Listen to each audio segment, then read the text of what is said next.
Oh, well, she smiled when what? You told her you were gonna be on live? Yeah, that's a blessing for her. I mean, for the interview.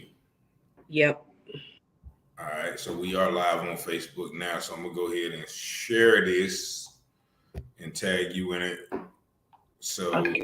it'll go to your page. Okay. So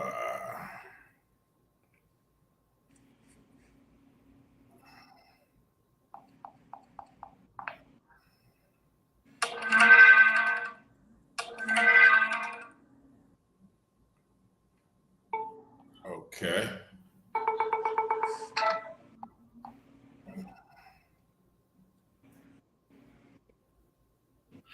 Welcome to everybody who's logging in on Facebook. We're gonna start the radio show in about 2 minutes. So just bear with us real quick. We want to thank y'all for tuning in. And if you haven't already, like the page, Taylor House Publishing page, or even go to the YouTube Taylor House Publishing page. Once again, we thank y'all for tuning in. And so I did share it to your page, so it should be live. And once again, I want to welcome everybody who's tuning in. Once again, this is the U-Turn Radio Show here live in Greenville. We're about to start the radio show in about 1 minute. So y'all be patient with us, and we're going to get this thing going. I'm going to switch the microphones to the radio. So y'all won't be able to hear me for the next 20 seconds. But after that, you guys are going to hear the radio show come on, and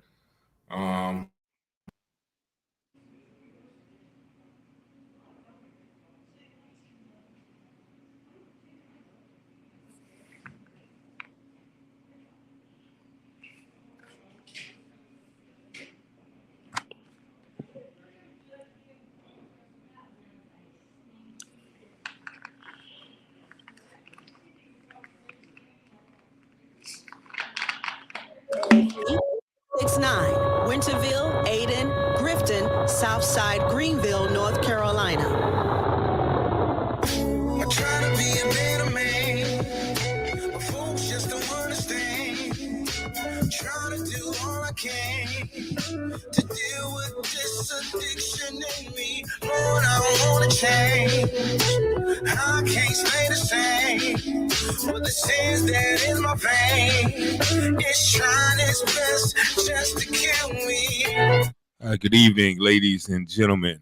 Thank you guys for tuning in to another episode of the U-Turn Show here on Awesome Radio, 106.9 FM in Greenville, Winterville, and the surrounding areas. Thank y'all for tuning in once again to this week's show. But if you haven't been to our website, please go to the website, www.wbisawesomeradio.org. And you can download all of our apps on the Google Play, Alexa, and the Apple Store. Also, this is a caller friendly show, so you can call in. And let me put the number up on the screen. So if you guys did want to call in, just 1 second. But definitely, we want to thank y'all for tuning in. Once again, my name is Richard Taylor. I am the host of the U-Turn Show, and today we have a very, very, very interesting show with a special guest.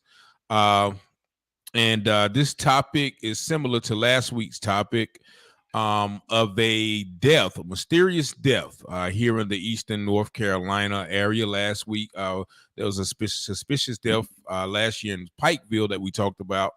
But this week, we're going to talk about something that happened in Kenly, North Carolina. Now, everybody is familiar with Kenly, North Carolina because of the recent coverage of the entire police department walking out because they refused to work with the town manager, Justine Jones, the black lady. The all-white police department and chief walked out. And this has affected the entire community, but definitely it has affected our guest today, Mrs. Tonya Neal, in a very, very adverse way. How you doing today? Let me introduce you as well, Miss Tonya Neal. How are you today? I'm doing good. All right, okay. And Miss Tonya Neal is the mother of Niz'Jahlik Dublin.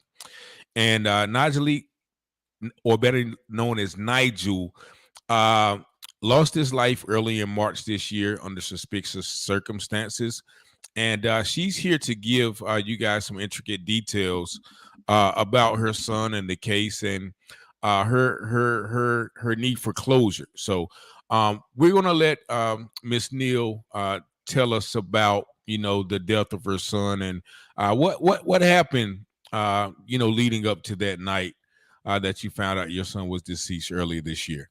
My son had went to Kinley on 3/18/22. I think he arrived there around 3:30, quarter to 4. He was picked up by a friend, and a female and a male. They went to Kinley. He got out the car. He got dropped off at relatives' house. So he got into another car with relatives and the acquaintance that picked him up. They had made a stop to the ABC store in Kinley. They was approached by an older lady. She told them she was having a gathering at her house. That the stop. Mhm. So they went to her house. They stopped by. He got out. He stayed for a while. Where he was there all entire day. He interacted. He was on social media. It's a park across the street. He was interacting with his sister and her kids as well. And so he called several people to pick him up, and he told them where he would be at, because he would ride back home. Okay. Called them about 3 times, to pick him up. He said, "Hey, I'm going to be with such and such and such. I'm at such and such's house." So I'm not going to disclose name at this time. Yeah, I understand. Okay, so then they called a ride with the lady that who house they was at. She dropped them off at the gentleman house that picked him up that day, the beginning of the afternoon. Okay, she dropped him off. And so after then, that's when everything went left field. He ended up deceased within an hour and some change, probably. But that gentleman said he was too drunk. He couldn't remember if Nigel got out the car. Then he stated his pop said Nigel got out the back seat and got out the car and went to the kickback. But the lady that dropped him off said no one was at that house when she dropped him off. So the gentleman said, well, Nigel went to the kickback. Then the gentleman said, well, they say they dropped Nigel off over there in the cut. So I'm like, well, who was they? Because it was only 3 people in the car, which was the driver, yourself was the passenger, my son was in the back seat. I say my son was sitting in a sitting position. He was slouched over on the track. Upon the train approaching the track, the train conductor and the engineer told the police that it looked like a white piece of paper laying across the track. Then they stated, well, the person didn't move when they approached, further get the track. The person just laid there and didn't move at all. So I'm like, well, if he didn't move, why wasn't he tore up in so many pieces? He was in one tack. He was hit, but he tried to get up from the train. When the video came in, it showed him in a sitting position, slouched over. So he was trying to get himself up. And upon him getting up, trying to run, he was struck in his lower part of his back. And it knocked him like 154 feet or so. And he landed on his back. It split his lower back open. And it broke his lower extremities, which was he had 2 broken legs.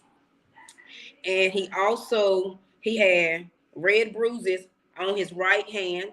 And he had a big knot, and he had the exact same red bruise on his right side of his forehead, like a defense move that he had, the same identical mark from the hand. But he had no marks over here on the left side of the body. So my thing is, if he was thrown that many feet in the air, he should have had more lacerations on his face. Not just this one hand with a swollen knuckle, which a swollen middle finger, like up here, and the same bruise on his forehead. So one of the officers arrived to the scene. Then I was also told that particular officer was back to where he was at within 5 to 6 minutes. So you mean the officer went to the scene and He was saw your son, and then he went back to another location before your son was, taken up?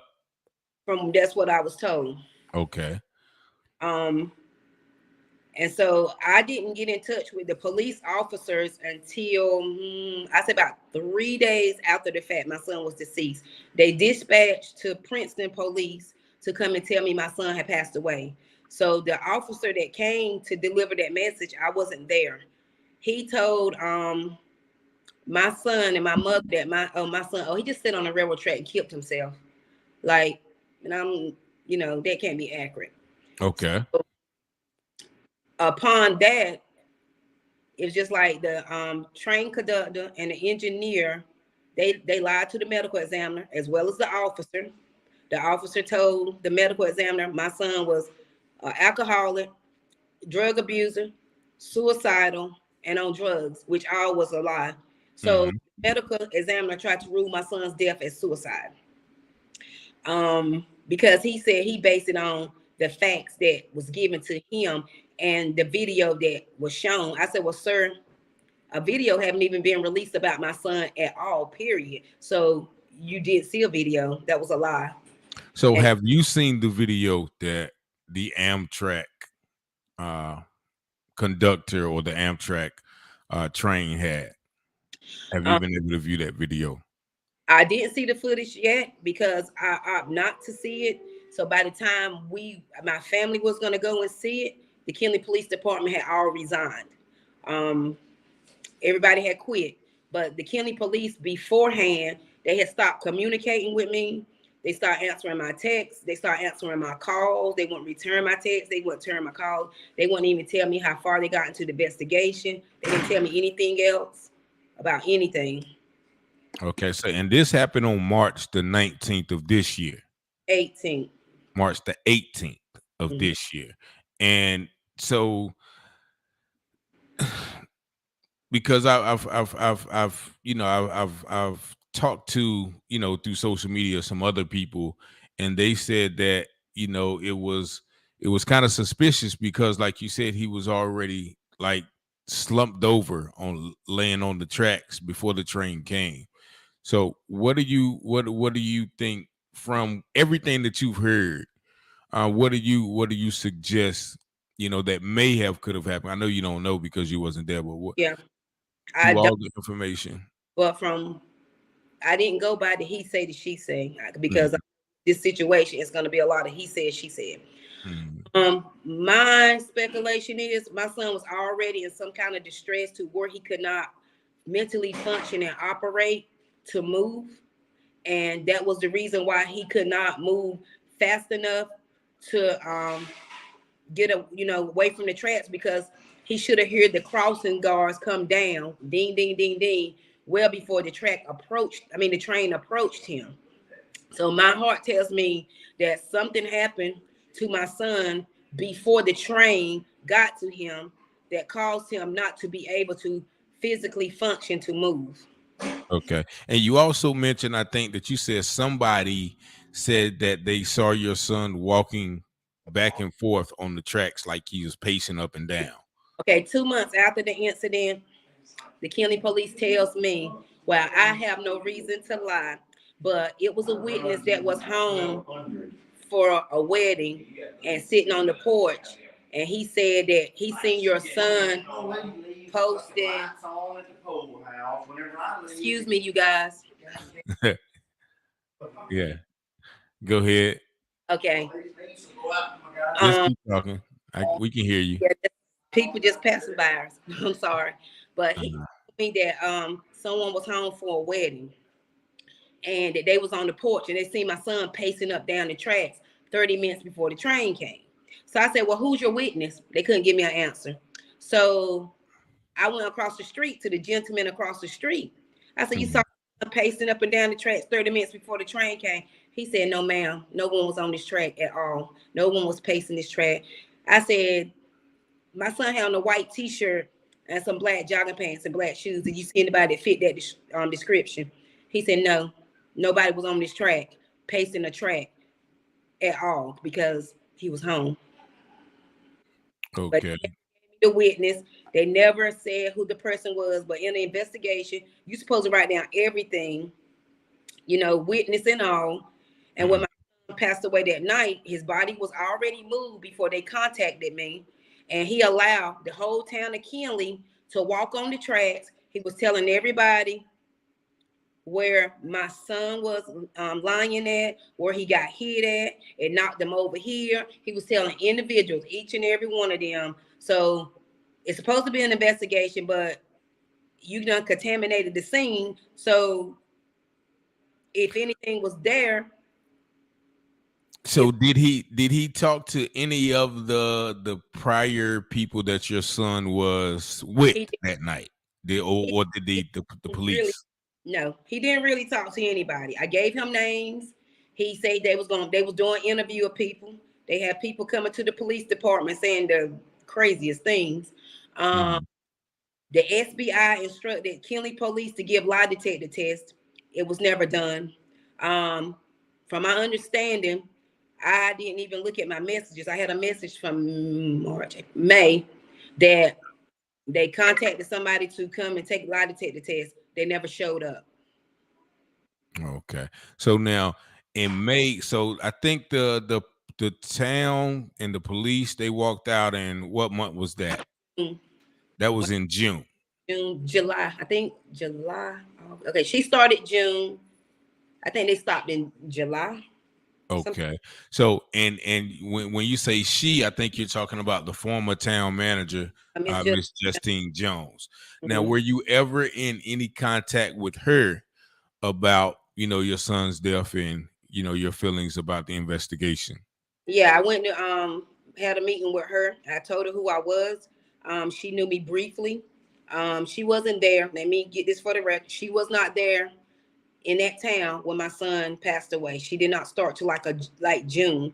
Okay. Who I was. And so she said, okay, give me some time and come back. So she stated to me to file a complaint against the police department. And I did. I gave it to her. She told me that she was get it sent to the DA's office, but she, trying to work on the things with the town first. I said, okay. I gave her a couple weeks. I went back again.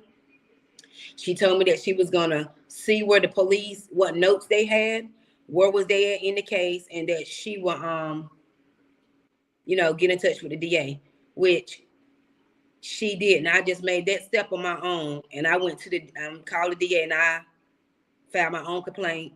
Okay. On the police department because she had so much going on. But if I would have waited on her, she wouldn't have been able to do it because they voted her out. But okay. She did get the information that was the Kinley police had, and she was able to give that little information to the DA office before she. Office. And so, and speaking of the Kinley Police Department, you did mention one of the officers who left the scene, and actually, if I'm not mistaken, you said he was showing pictures of your son's body the same night.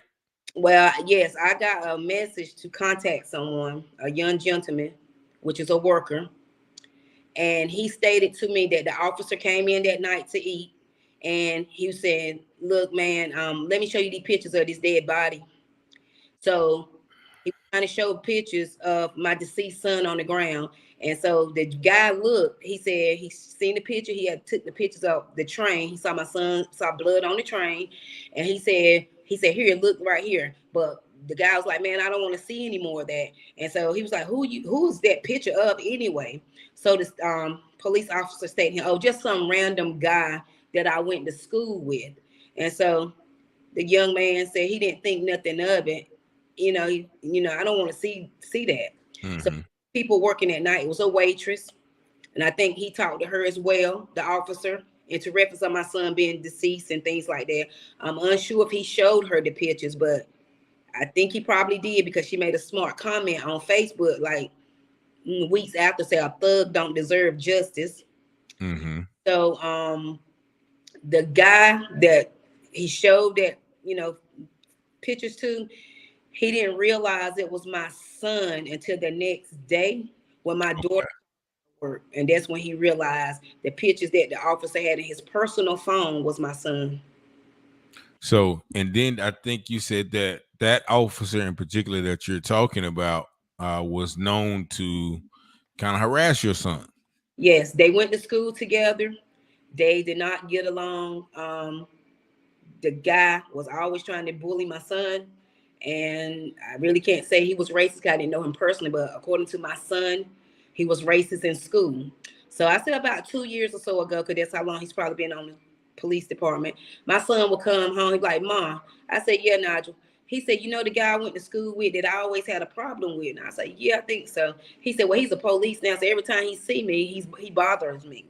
So he would tell me that every time the guy see him, which his name, I don't mind saying his name, but he that he will always harass. What is his name? His name is Austin Gillis. Okay, Officer Gillis. Yeah. Okay, so he was the one showing the deceased pictures of your son. Yes, in his personal phone. Now, did you file it while the police, Kenley police, were there? Because to my knowledge, right, they're not the town has no police force right now, right? They don't have a police force. They have the sheriff department and they have the highway patrolman that patrols the town. But I did not find out this information till several weeks ago, and the police department had already resigned when I found this out. And I think he was probably one of the officers that had resigned. But I did not find this information out until almost 3.5 to about a month ago, 3 weeks to a month ago. Okay, and we're about to take our first station break, but we're gonna come back with some more information on this case because as we know, about the history of some of these, southern towns, that some things are not always as they seem, especially in instances like this where a young man, a 25-year-old father of 2 children, who was having, an otherwise excellent day, had everything to live for, just going to suddenly, unexplainably sit on some train tracks and take his life. So we're going to be back with some more information with Miss Tonya Neal. Y'all stay with us here on 106.9 FM Awesome Radio. Just 1 second on the break. Time and season is everything. International Bible College. Don't miss your chance to start on the journey you've been waiting for. This is an awesome way to grow and study the Word of God. We offer online day and evening classes. This is not only a great opportunity for leaders in the kingdom, but also an opportunity for any born-again believer who just want to know more about the God you serve. We offer open enrollment, so therefore you can enroll at any time. Don't miss this opportunity. Have you been out of school for many years? No problem. Are you not good with technology? Not a problem. Don't allow your age to restrict you from your goal. We have students of all ages. We're a college that will work with you. That's our motto. We will work with you, but we expect you to do the work. So what are you waiting for? Contact us today. 252-446-0842. That's 252-446-0842. Or visit our website, www.kemibc.com. KEMIBC.com. 252-446-0842. Lord, I hope this ain't your plan for me to die up in these streets. Oh Lord, can you help me? Yes, and we are back here on 106.9 FM Awesome Radio.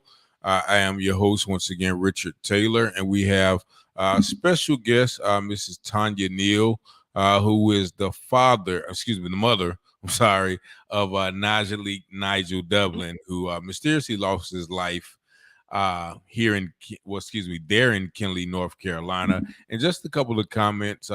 Shanta Thompson, hey Shanta, says, hey Tonya, that's my classmate, so I guess you guys know each other. Christine Nicole Parnell says, hey. Latrice World says, hey. Tina Marie says, hey. Thank you guys for tuning in to this episode.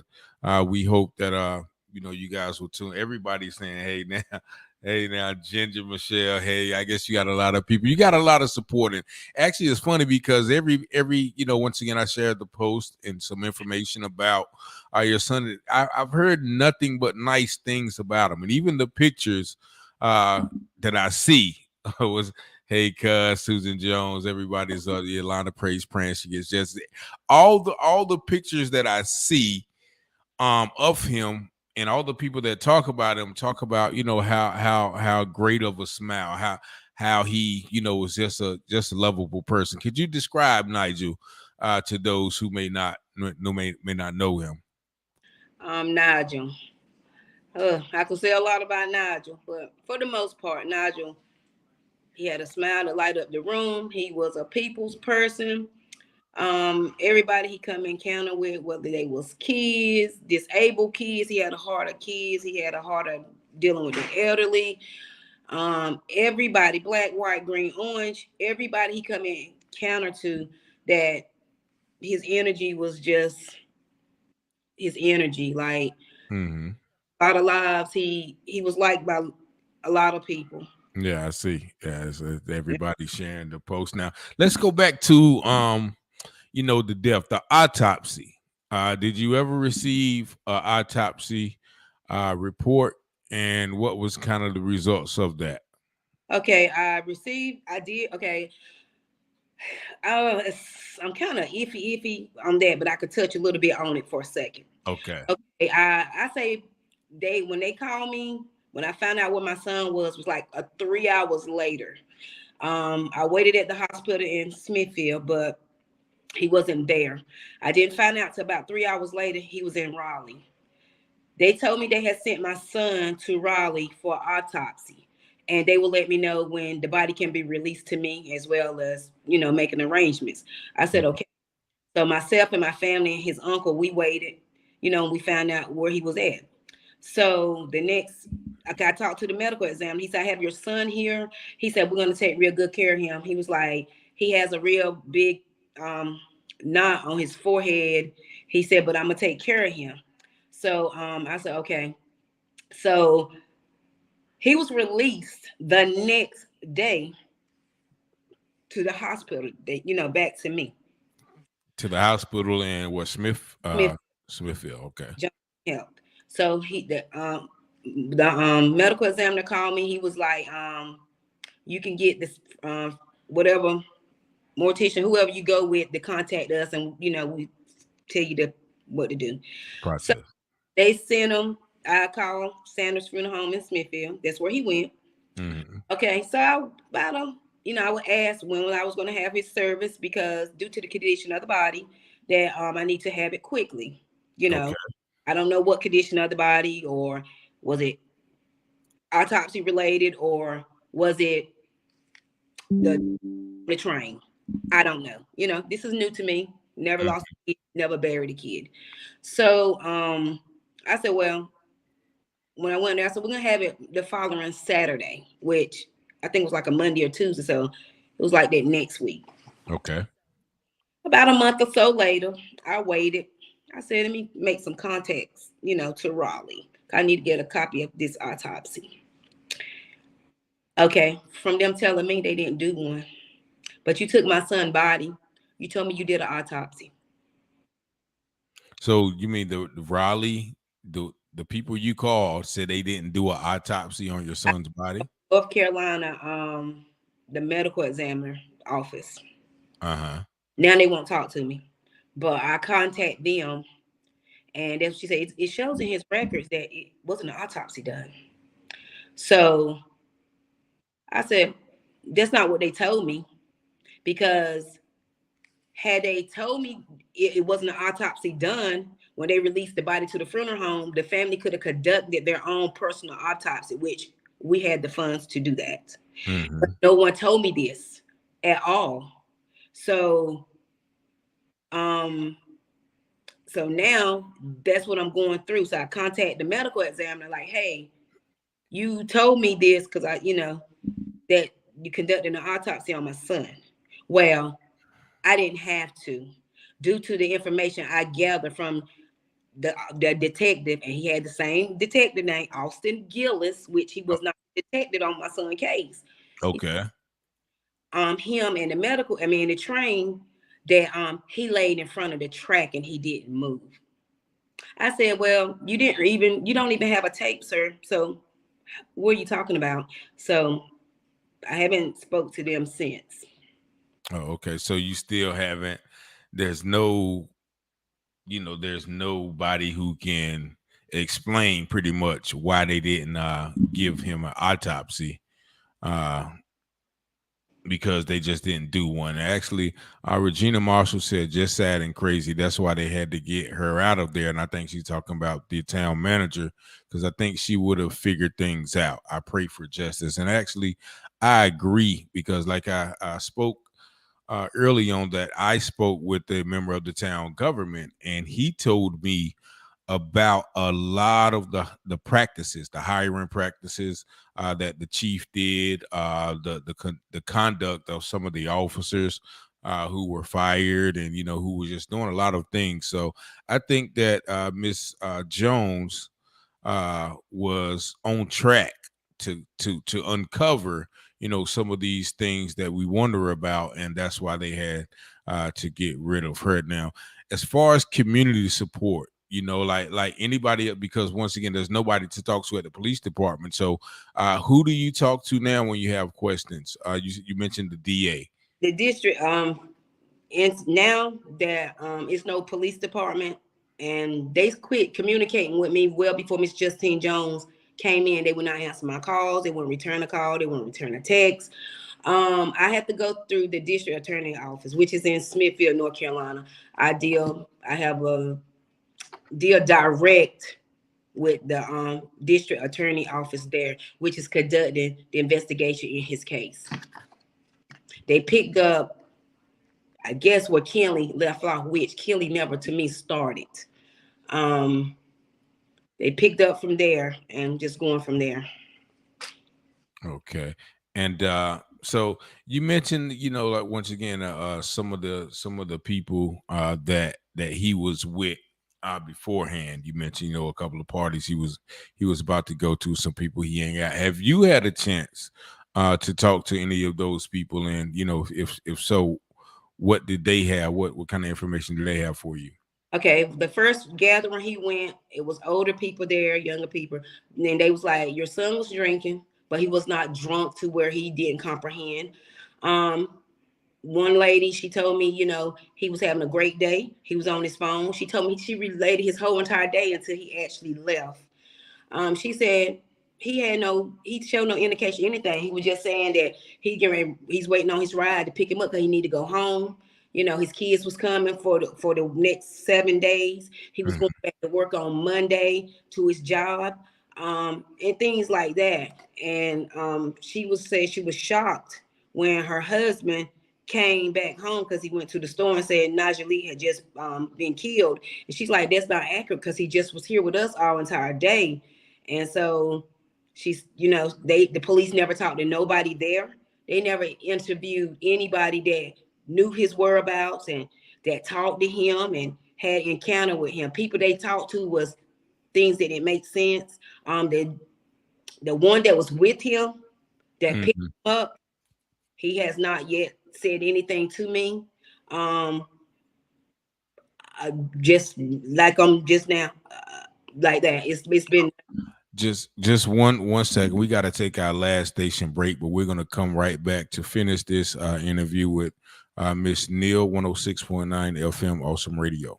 Pitt Community College, Pitt NC Works Career Center, and Pitt County DDS are partnering with Bethel Workforce Development Center, 7449 North Main Street, Bethel. Every Thursday from 10 o'clock a.m. to 1 o'clock p.m., staff will be available to provide Bethel residents with educational opportunities, resource assistance, training opportunities, and employment opportunities. Megaforce will be offering on-site job interviews. That's every Thursday, 10 o'clock a.m. to 1 o'clock p.m. For more information, the contact number is 252-818-0020. 252-818-0020. People are looking for jobs, and jobs are looking for people.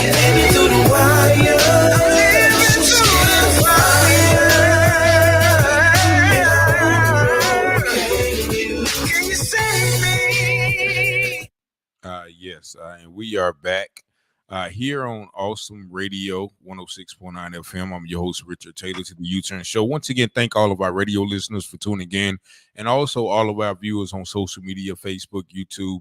I thank you all for tuning in to this story. Just a couple of more comments. Ginger Michelle says, it sounds like a lot of cover-up. Yolanda Price. Garner says, I do agree. Martika Wilson says, you're doing a good job, Pooh. You go justice for Nigel. Once again, thank you all for just tuning in to this show. Now, you were speaking again about the young gentleman who was with your son. Now, you say he has not said anything to you. Like, did you know him, or were they friends, or? I know him personally. I know him forever. I know him all his life. I know him his entire life. Him and my son, they hung out all the time on a regular, daily. They were not bloodline related, but they grew up as cousins because we have relatives that are related, and things like that. But yes, they knew, they know each other, personally on that level. Mm-hmm. But he hasn't really gave you any conversation or closure to what could have happened, because your son was actually leaving from his house, and that's when the train tracks were well, let me back that up a little bit from okay. what he said. They dropped him off. Nigel got out the back and got in the front. Then he said his pop said. Then he said, well, Nigel got out the back and got into the front and left and went to the other kickback. Then he said they dropped Nigel off in the cut. Okay. They couldn't have dropped Nigel off in the cut if you specifically just said Nigel got out the back and got in the front, went to the kickback.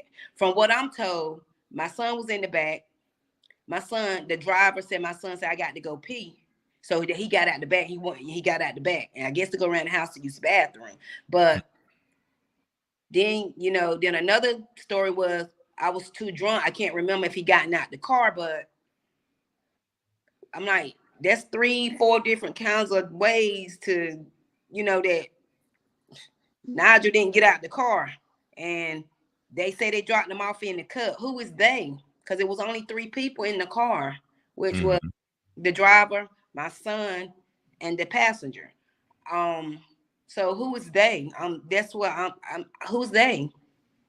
My question is all of this. My son was on his phone on FaceTime at the time that I was told that he wasn't there, but he was on the porch of the gentleman's on FaceTime with the gentleman and 2 other people. They was all on FaceTime, but they said my son wasn't there. Okay, then how did he get from there to the tracks if he wasn't there? But his phone records clearly state he was on FaceTime. He made his last phone calls out like 7:53, 54, somewhere in that frame. From on 8 o'clock. And then I think my son the train sounded like 8:30 something, but everybody know it takes the train so many minutes to come to a stop. So I think my son probably was hit between 8:15, 8:20, because it takes the train a few minutes to come to a stop. So it's just like unanswered questions with like, Okay, you say he won't hear, but his phone record showed that he was here on FaceTime. You got people said that they talked to you and him both at the same time, but he wasn't there. Like, it's just conflict stories. Conflict stories. And then the Amtrak driver, I think you said that he said that it looked like a piece of paper that was on the track or something like that. Yeah, he told the police it looked like a white piece of paper laying across the track. So upon them, I guess, coming a little closer, that's when he realized it wasn't a piece of paper. But then he told the police, oh, they didn't move at all. They just lay there. So my thing is, my son had an open casket. My son had an open casket, as I repeat again. But if he laid across the track, the casket would not have been open. My son limbs on everything was fully attached to the body. Just broken from the waist down, and the little knot and things on his hand. Which I asked the police. I said, so my son.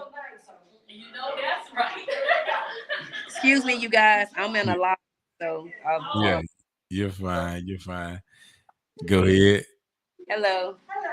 So my son, as I asked the officer, I said, so my son had a big knot on his forehead, because that was after I talked to medical examiner. He, like, the chief said, oh no, he didn't have any knot, anything on his forehead. We didn't even know he was bleeding or anything until we called for the people to come and pick him up, and that's when they moved him and saw that he was bleeding from his back. I said, so you must didn't look at him, because he had a big knot on his forehead.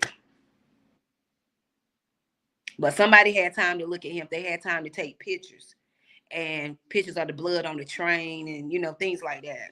So somebody had time. There was blood on the train, so I guess, According to the gentleman that saw it, the picture from the officer's phone, that's what he said. So actually, you never got any pictures of your son as well. I never got any pictures. I never got an incident report. I've never gotten witness statements or things like that. It's been 6 months now. I asked for an accident report. I never got it. I was told at that particular time that the case is still pending investigation, so they don't have an accident report yet. So they don't have an accident report after what, 6 months? Well, he told the chief at that time, told me that they don't have that. I was like, can I get a copy of the accident report? He said I could give you the case file number if you need it for any, what you needing it for. He said, but we're still conducting our investigation. So he was instructed by the SBI to do lie detector tests, and he didn't do one. He didn't do. Who was he supposed to test? He supposed to have test. I can't say on. Okay, all right. So he didn't. They didn't test nobody, basically. Nobody. So August the 1st, I was at work. Something told me to check my text messages. So I was like, from the police. I was like, all right. So I went back and checked it. That's when I looked, and it was a message up there from May that's telling me we asked such and such and such to come in to take a lie detector test to give the family closure, and they didn't show up. Okay. So and nothing was about it. So yeah. What you say? I'm sorry. I said nothing was done about that because lie detector tests can't. They don't have to use them in court. Yeah, you right. Any weight, I guess, or whatever in court, but they still can be subpoena, have the case and be to take one for other reasons. Yeah. But still, that was never followed through. Yeah, so that's what I said to Ginger Michelle. They should have made them come in. I think they do have a ability. I'm gonna tell you how he conducted that. He went to the one of the people mama jobs and told them to tell the relative they need to come in to take care. Then personally go to the person. You went to the mama job. That was one. So I'm like, okay, kind of iffy, but was that person a minor or was that person grown? A grown adult. Okay. No minor. Yeah, Monica Davis, real quick. She says Niz'Jahlik was a respectable and kind young man to me and my husband. Keep the faith, and I'm praying for truthful closure for your family. Another Facebook user said the system isn't designed to give us justice. We got to fight the system in order to get the justice that we seek.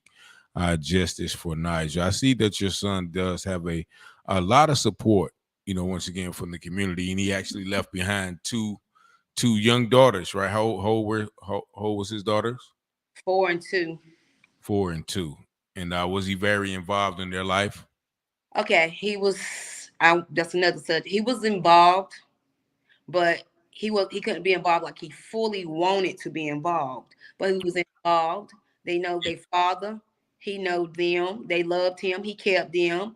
Um, for the most part, he loved his kids. Yeah, I said because I saw a lot of the once again I didn't know him, but I went through his page and I saw a lot of pictures of him spending time with his daughters and the smile on his face. So I know that. Pardon me? They love to eat out. Yes, but I know that smile as being a father of a young girl myself. That is that's something that nobody. You can't fake that. What I mean? A father a guy with his girl is just like, it's just like heaven. So how has this affected your family, his other siblings, and you more importantly? Me, ideal. I didn't think I'd be here 6 months from now, from 318 to where I'm at now. I didn't know where I would go from that day to this day, but I put my grief aside to try to get closure for my son so I can grieve properly. My other children, and he have other siblings as well, but I consider everybody as my child. They're my, they're dealing, they're coping. It's hard. I think my older son is more dealing differently than everybody else because he was less than 1,000 feet standing in a yard and saw the train stop and did not know that was his brother that was killed. So his older son was actually at the place that he's supposed to be going. That second gathering, my son was there from Raleigh and he was standing in the yard, but my other son, Nigel, never made it there. And so that particular son was just standing, out in the yard, and he didn't know what was going on. He just saw the train stopped. He, hey, he was on the phone. I think somebody might have got hit by the train. I'm unsure, but it's a lot going, on. But he didn't know it was his brother until after he got in his car. And he was on his way back. He was probably in Smithfield, North Carolina, and he had to turn around and come back. And that's when he got the call from my younger son and my mother that Nigel had been killed. And so he's the one that's really not coping.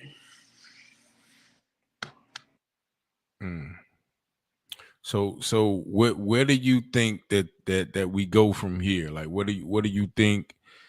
How can you continue to put the pressure on I guess the DA's office because there's no police. I've done start nicking and nagging with them as well. I'm not gonna stop. I matter of fact went live the other day and I said I'm just gonna start busting in places and going to Raleigh and all kinds of places until I can get the answers that I need. My son didn't. This is the only coverage my son has had since he's been, I say on his journey. I don't say deceased. You're the only person that have reached out to me since my son has transitioned.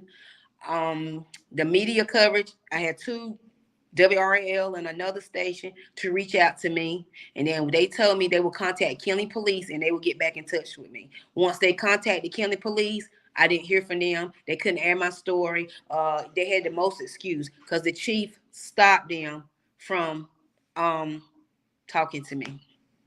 So they was actually about to do a story with you, and they said we'll get back with you. But after talking to the Kinley Police, they said they can't do the story anymore. They never told me that they couldn't. They one of the news people, I say I waited a week or two. Then he said, "Oh, Miss Tonya, I forgot. Just give me a couple days. Let me contact the Kinley Police Department, and we'll go from there." So then he called me a couple days later. He said, "Oh, I can't do the story. I can't interview you because I had to be there to film the Daffodil Festival in Fayetteville, North Carolina." So he never reached back out to you after that? Back to me. Then it was when they did have the town things going on. They had a lot of TV people there. Mm. Out to one personally. She said she was gonna run it by her boss or whatever. She'll get back in touch with me. She never did. Then I said I had a text message. She was like, "Oh, I haven't forgot about you. I'm still trying to run it by my boss," and nothing else. And Keandra Ray from Delaware, which is her brother, was paraplegic. Jeremy McDowell, he actually got shot by 14 times by the police. So she said you have to force the U.S. Attorney General to get it involved. We did it in my brother's case. Yolanda Price Gardner says he definitely didn't kill himself, especially if he was consistently trying to find the right home. I hope you get to the bottom of this. Ginger Marcel said Kinley police was a good old white boy system. And that's once again one thing that I know because just once again the history of Johnston County. I don't know if many people know it, but it was in the late 70s, early 80s, which is only about 40 years ago. They had a big sign as you enter Smithfield that says, "Welcome to Smithfield. You are now entering Klan country." And I was actually recently told that they still meet there. So I'm not saying that that the Klux Klan may kill Nigel, but of course this investigation seems kind of shabby, whereas they don't seem too concerned. So once again that allows me to once again question everything, knowing the history of the town, that it questioned the facts that have been presented to Miss Neal. Shelby Jones said, "My son Shaquem says Nigel really was someone that he could talk to and never judged him and respected him for who he was." Thank you for that. Kyra Lynch said he seemed like a sweet soul. I wish I would have met him. And Yolanda Price Garner said it's still Klan country. And it ain't changed. Nothing has changed. And once again, I gotta say, Rita Ginger Michelle, the truth is they don't care about because he was black. So did you get that feeling though? Like, do you get that feeling whereas the questions and the answers you seek, like it's kind of brushed off? I feel like personally, if my name was Nancy, his name was John. He was a little lighter than Nigel with blue eyes and blonde hair. And I feel like that foul play was involved dealing with John, that it would have been more done. Me personally, I know the history of Kinley. I came to Kinley when I was 15. And I was in and out off and on. I did never like Kinley. I had encounters with Kinley police due to not myself, but who I was involved with, prior. Mhm. I know how they operate and things like that. So when I went to pick up my son's shoes, the police, he says to me, the chief, he said, anything's possible. And that one little that one little instant in your head can just tell you to go ahead and kill yourself. So I looked at him and I said, "Well, I don't know what that little instant you're thinking, but I know the instant my son don't think like that. Because for one, me as a mother, if I felt like my son did, I say self-harm because I don't say suicide, because I have a lot of people on my page that, Deal with that. deal with this. I wouldn't be pushing the issue. I said for two, my son wouldn't have been looking for rides home. My son wouldn't have went to a party and eating food. My son walked out his house from a nap, washed his face, changed his clothes to put on something comfortable, and looked at my mother, which is his grandmother, after he fed her lunch, and said, "Grandma, I'll be back a little later. I'm gonna run to Kinley for a few hours, and I'll be back." And he never returned. Um, Doing all that is not suicide. It's not depression, and can't nobody tell me different. My heart tells me my son was hurt. My heart tells me somebody did this to my son, and I will not stop until I get justice for my son. No matter how long it takes, it can be 10, 15 years from now. I don't care who I have to go against, but I'm not going to stop. And I mean, I don't have the support system because nobody don't want to give you the right answer to get to the next person, And so it's kind of complicated and hard. So I had to get to this point all by myself. And even the town manager in Kinley, he knows. Hold on, just 1 second. I'm gonna end the radio portion of the show, but we're gonna continue this on right here on Facebook Live. But I thank our radio listening audience for tuning in. You have been listening to 106.9 FM. Lord, I need you to smile on me. Can you hear me? Who, me? Yeah, can you hear me? I can. All right, okay. So what were you saying again? Okay, the town mayor. He's been the town mayor for a while. He's elected town mayor. He didn't reach out to me about my son. I feel like my son died in his town. He's the mayor of the town. He should at least show some kind of support and compassion. He did not. He knew my son from a little boy to where he's, till he passed away, because my son grew up at his house playing with his kids. And he was also like football coach to my son. Like, out of respect, you didn't have enough respect to even reach out to me about my son. And so I messaged him. He still didn't return a message. So I just swept up under the rug into reference to my son. Oh, well, he's deceased. Oh, well, let it be great. That's how I think. And one Facebook user said, do you all think that the reason why the witness will not come forth that was with them is because they are afraid or have been threatened by the police? That's a good question. If somebody who's known your son all of his life and has been silent about what really went down or been kind of ambiguous about his stories, do you think that may be an option?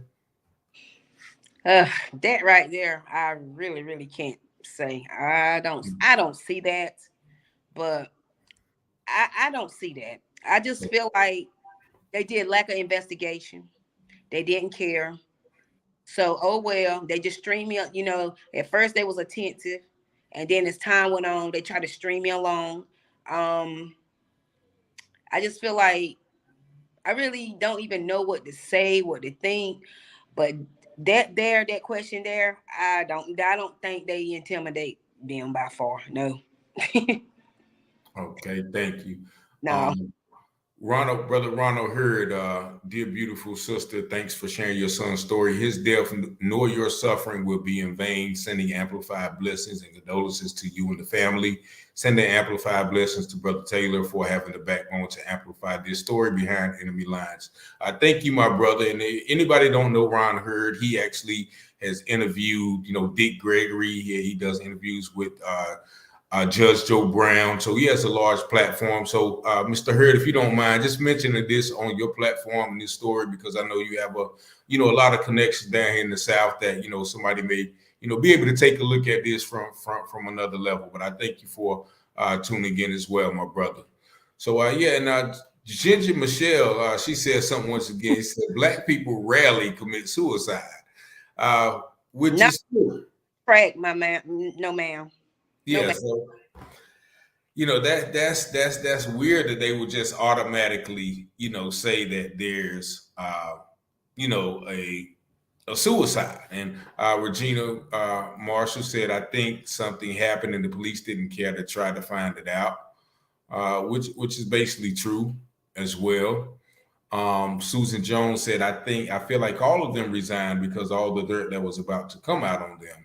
And that's one thing once again, I talked to a member of the local town, someone who is close to the government. He spoke to me in confidence, but he told me about, all of the officers that, work with the Kenley department. All of, a lot of them were, some, I would say, unsavory characters. A few of them have been charged. There was a tasing incident, I think he told me about. I don't know if you know about that. Yes. That tased where somebody died. They chased the guy down, and one of the officers just tased the man, and it wasn't even his business to tase the gentleman, and he died. So they still kept that officer on the force some kind of way for a while until, I guess, basically he didn't have a job, but he didn't even have a reason to even be chasing the guy that passed away. Yeah, they actually, he told me that his lieutenant or his sergeant told the guy to back off, stop chasing him. But the guy continued on, ended up tasing him, and the guy died, and he didn't. They tried to act like the guy had died from drugs and things like that. That's what they was trying to rule it as. But as I guess things come out, he died from being tased. And that officer wasn't even in the chase. He just got in the midst of the chase and just kept on.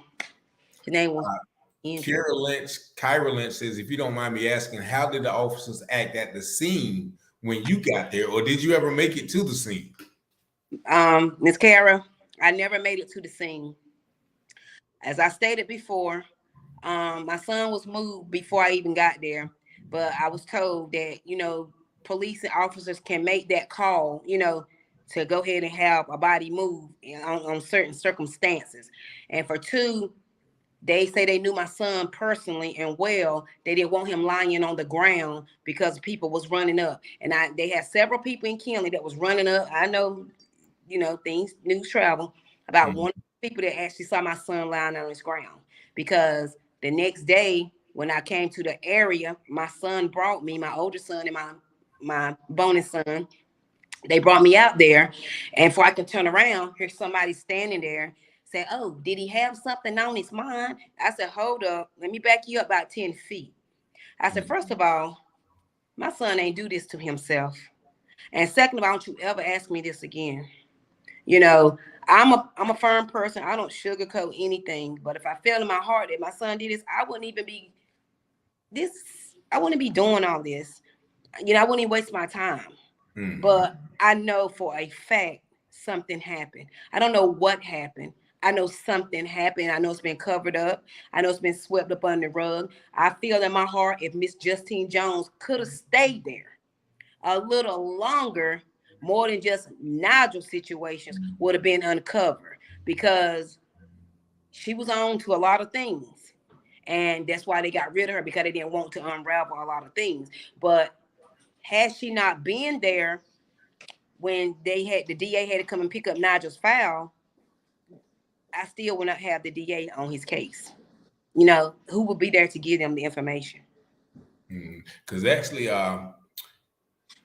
they said covering up to save their behinds, and that's what I got, because the town, the person close to the town government said that they actually voted her out on account of 3-2, and if I'm not mistaken, there were 3 white people on the board and 2 black people.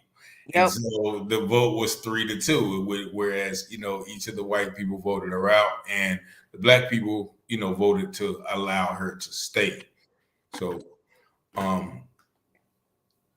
think this is like the 3rd black town manager, if I'm not mistaken. The other gentleman, they found some reason to get rid of him. And then she didn't even stay long enough to even do anything. So, I really feel like she was on to a lot of things.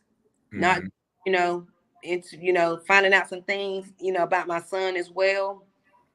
And they didn't want to uncover a lot of things. Just like, nobody knows what happened to the computer with the information about my son being hit by the train. So tell the audience about that. We didn't really get into that. I knew it was something.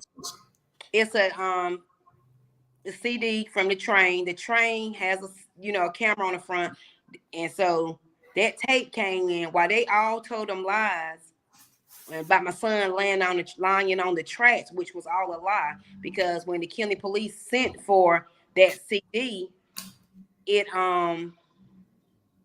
it shows different. My son wasn't lying across no track. He wasn't stretched across the track. He was on the side of the track. 154 feet away, right? From the tracks. So if he would have came from the area where he's supposed to be coming from, how did he end up way over here? You know, where he was at, and he got knocked way over there. Why was he behind this little utility building that got the train, stuff, whatever, electronics in it, but you couldn't see it from the highway if you come on that little side street because it was dark. You couldn't see him if you was walking without him keeping some noise and things like that. Because that particular tape is on encryption, so you got to have passcodes and certain things to see that tape. So when the DA went to go get information, he couldn't get the CD because nobody know where it was located, which they could have called the former chief and say, hey, where is this information at? But of course, he's not going to give it because he probably it may incriminate him, or at least just show how shabby his investigation was. Yeah. So no one knows where that little piece of evidence of my son floating around. So it had to be resent for and things like that, because it's a certain code and things you got to put in to watch that particular footage. But when they went to get it, nobody knew where it was at. Yeah, and I mean, just pure science will tell you though, somebody's laying on the tracks, if they're hit by a train, like their body's going to be mangled, they're going to be flat, and they're going to be, cut in half. A train physics tell you that a train is not going to lift you up and throw you 154 feet. So that's, kind of the main thing that sticks out, to me, of course, that deal. So how is, like you said, the Smithfield DA handling the case? He gathered his information. They gathered their facts. They're doing their investigation. I communicate with them, randomly, or, see where they are, see where they at, things like that, and so forth. Like I told him, and, I don't try to sugarcoat anything. I'm a mother first. I'm a detective next. But I'm going to speak on my son. If it's something that I don't like, I'm going to speak on it. But like I told him, I feel like once everybody gathered a little information, oh, we're going to do this, we're going to do that, and then they want to do it on their time. They want to take their time. No one don't care how I feel in this situation. And that's just where I'm at. Just because the Johnson County DA has my son's case, I'm just not going to sit back on my tail and not do anything else about it. I'm still pushing the issue through other places, other people and things like that. Because my trust issues for law enforcement is a no-go. I'm sorry. It's a no-go for me. So I don't trust anybody. Everybody's in the county. Karen Clemmer says, do you have a lawyer? Ma'am. Technically, at this point right now, due to everything that's been told and the fabrication of lies, attorney will not touch me right now. And another question. These are some good questions, by the way. I thank y'all for interacting. Is it possible somebody drugged him and put him on the track? Okay, this is an investigation. I cannot disclose that information how I feel with you right now. Okay. Well, yeah. So they just once again, Larissa Jones says they feel is he's just another black man that they don't have to worry about anymore, as long as we are dialing by violence by our own. Then they don't care. That's, once again, we have to learn how to treat each other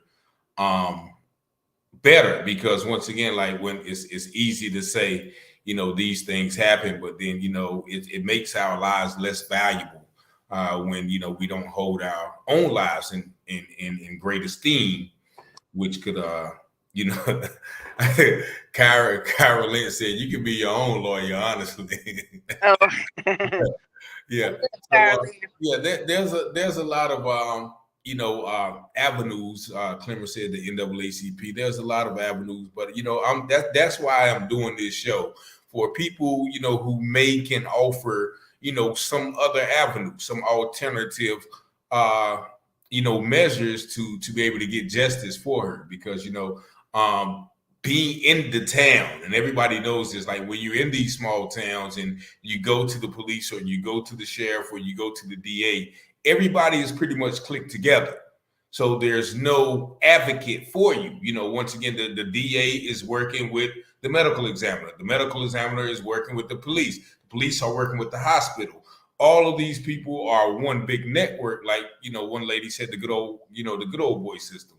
So that's why I'm doing this. So, an outside entity, an outside investigator, someone who has, some resources or some other connections or some networking possibilities to, bring light or put outside pressure. Because as long as it's almost like, I'm from Wayne County, I go down there and file a sheriff complaint on somebody's behalf at the sheriff department, and I give it to them, and I said, okay, what happens to this?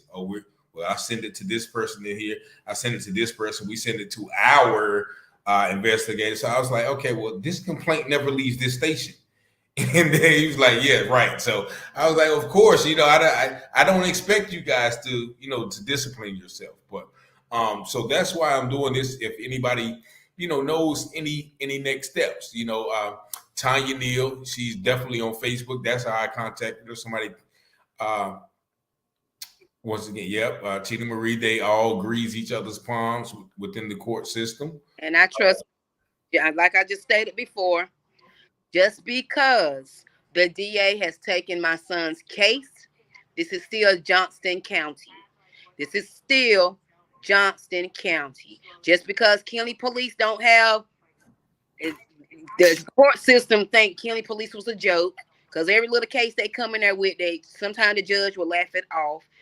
As I stated, it's still Johnston County. And I feel like the system failed me with my son, the NAACP. I'm pretty sure they might have heard something about it, but they haven't stepped in. Only thing to me, they step in when the police officer beats a young black boy or shoots a black guy, things like that. But at the end of the day, my son still was a young black man that died in a racist town.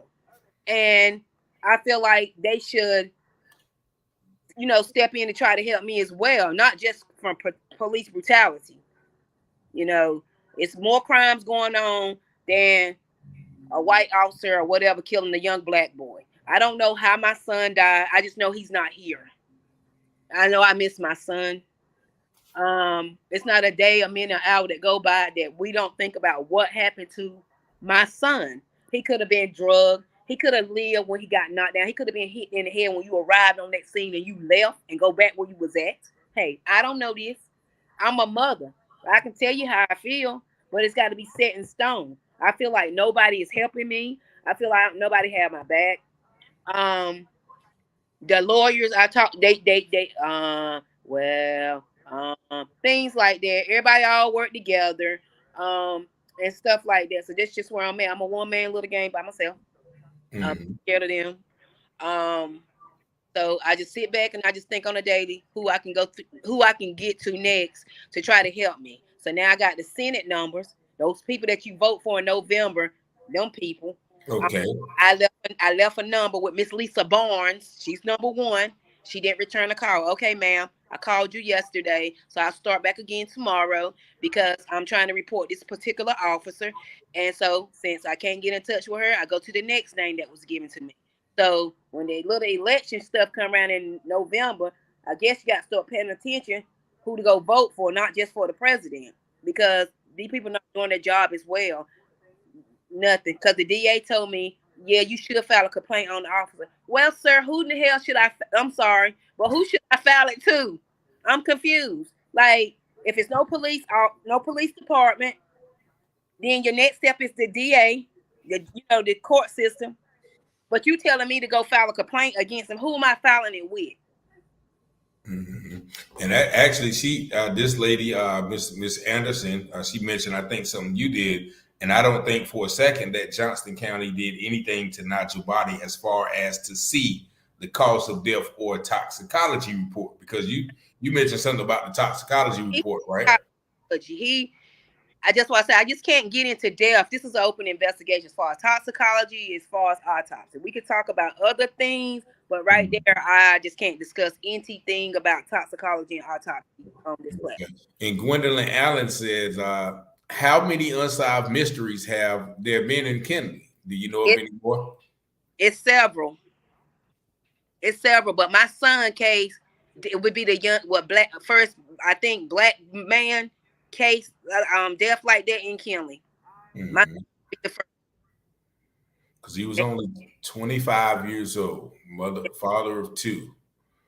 And once again, like all the comments that I see, you know, that they just speak so highly of, you know. My son even had, you don't find young men that have a relationship with the police department. The boy had a relationship with the police officers. He didn't care where he saw them at. He would stop and say, "Hey, sir, how you and your family doing today?" Things like that. When you see another young boy, that's the police, I ain't speaking to them. You know, things like that. But he wasn't like that. He saw everybody as one person. You know, I don't care they with their family. I'm still going to speak. That's what he did. Yep, that's actually Natasha Fraser said he was loved by everybody. Mysteries and I guess Kenley go back 46 plus years. Susan Jones said, "You are doing an awesome job, cuz. So proud of you for fighting for Nigel." Tonya Cummings said, "Girl, I'm glad you are finally getting some coverage for Nigel. I keep hoping and praying that you will find out the truth and your family get justice." And that's what we can do, you know.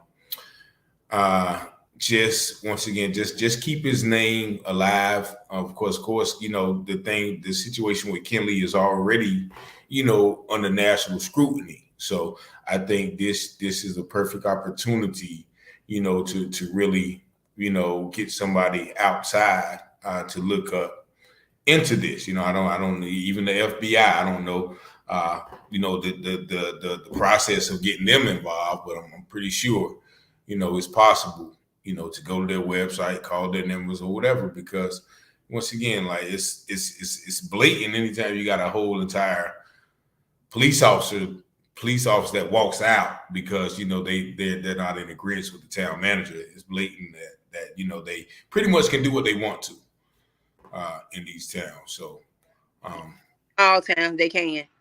They make their own rules. They do their own thing. They just do their own thing. Like he stated, FBI.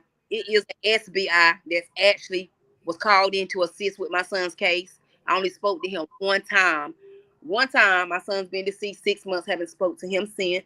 He's friends with the friends because he once was a Johnson County. Oh, so the SBI did get involved. Yeah, he has an SBI officer that Kenley Police called in the SBI to assist in this case because they never said why. He said we was calling in the SBI to help assist in this case to move things a little faster. That's what he told me. And then I can't tell because they must be a different SBI because ain't nothing moved. Wow, man. So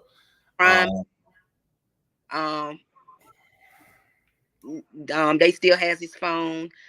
Let me see what else. The shoes he had on, I got those.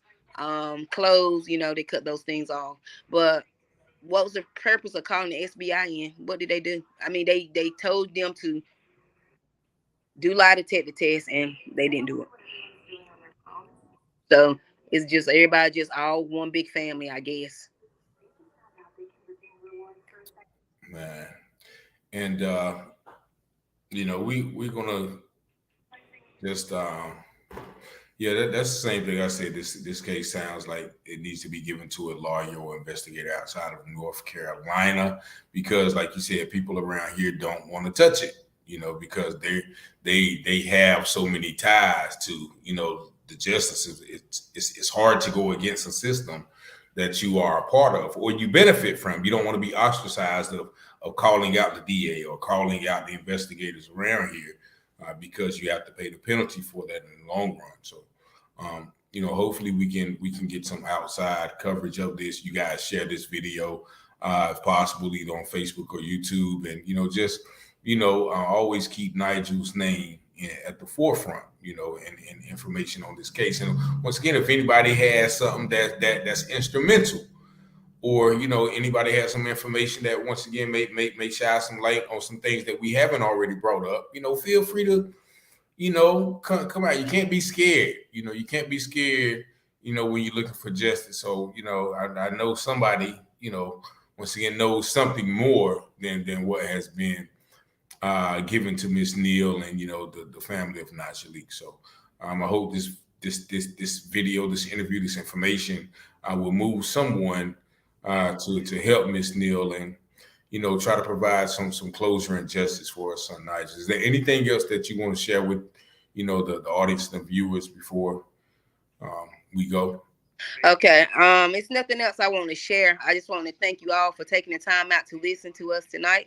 I would like to thank Mr. Richard here for sharing my story, shedding some light on my son.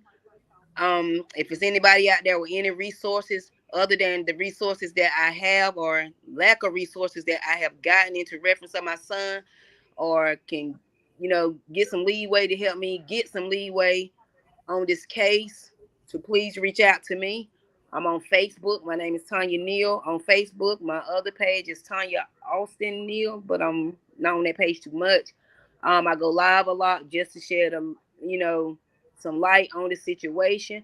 I know I can't bring my son back, but I just want closure. I want justice, and if any who was involved to be held accountable for their actions.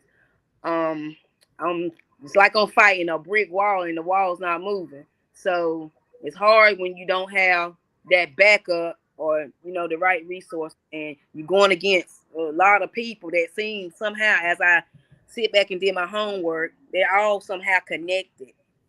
Everybody somehow is connected, and that's how in the law enforcement, that's mostly what you get. So maybe it's somebody that's in that particular field that have a heart and care and that can help me. My son he left 2 daughters that they really don't understand death. They just don't. Only thing they know, their daddy is in heaven, he gone, and they just don't know because they still ask for their dad every day, every single day. They just don't know. They babies, 4 and 2. Do you think my son would have left home if he knew he was going to die? I don't think so.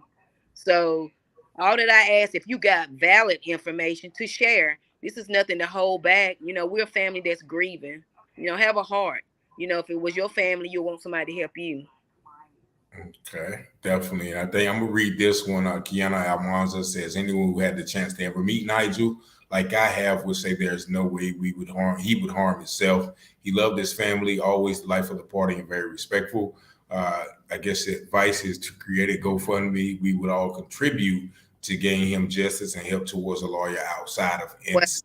Nigel has a GoFundMe page for their expenses, and it's been up now a month and some change, and nobody has donated to that page, like $200 and some odd. That page has been up for a while. Okay, well, we hopefully we can get somebody, this will help people garner and really get an inside view, of what's going on. Like I said, try to help in any way they can. Once again, I've heard nothing but good things about Nigel, during this past week, and I've been kind of researching, the case. So, once again, I just want to thank you for coming and, being brave enough to share, once again, this story, Miss Neal, because I know this is not an easy thing, for you to do, but, I see the passion. I see, your love for your son and your desire to get, things, closed or even get justice for your son. So once again, I just want to thank you for, bearing your heart, and giving us a piece of the story. I don't think the story is going to end here, but I definitely want to thank you guys for tuning in as well. Thank you all for once again sharing this video, liking this video if you could share it. keep this video, keep young Nigel in your heart, keep Miss Neal in your heart. To if you come across anything that may be of assistance, we would definitely be thankful and appreciative of that. So we're going to I guess end this broadcast now. And once again, I'm gonna leave the floor to you. Once again, Miss Neal, is there anything you want to leave before you go? No, but I do want to thank everybody for tuning in and taking time tonight to listen to my story. All right. More light. Pardon me? I said to shed more light on my son's story. And I would like to thank everybody for tuning in and just listening, because this is the first time that somebody has basically reached out to me for me to even talk about my son. I want to tell everybody thank you. Thank you as well. And I want to thank all of our radio listeners, our Facebook viewers. Once again, the show is every Tuesday night at 8 p.m. You can find it on Taylor House Publishing Facebook or Taylor House Publishing YouTube. And I just want to thank y'all guys for tuning in, sharing your advice, sharing your support. And we will see you guys next week if the Lord's will. I pray that you guys will have a safe week. May God bless you and keep you, make his face shine upon you, and give you guys peace. Shalom. Good night. Thank you guys for tuning in. Good night.